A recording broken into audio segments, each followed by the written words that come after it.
In this video, you will learn how to use the Split Load Region tool to move data to the correct field. The Split Load Region tool assists you in keeping your data in the correct location in the management tree.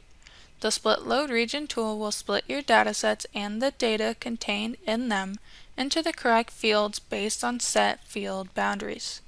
To begin, open SMS. Verify that your field has a boundary and locate the dataset that contains data from multiple fields in your management tree. Right-click on the dataset and click Split Load Region. The dataset will now be split into multiple datasets under the correct field name based on established boundaries. The Split Load Results dialog will open and indicate how many points were moved. Click Close at the bottom. You have now learned how to use the Split Load Region tool to move data to the correct field. For more short tutorials from Ag Leader, please subscribe to our YouTube channel.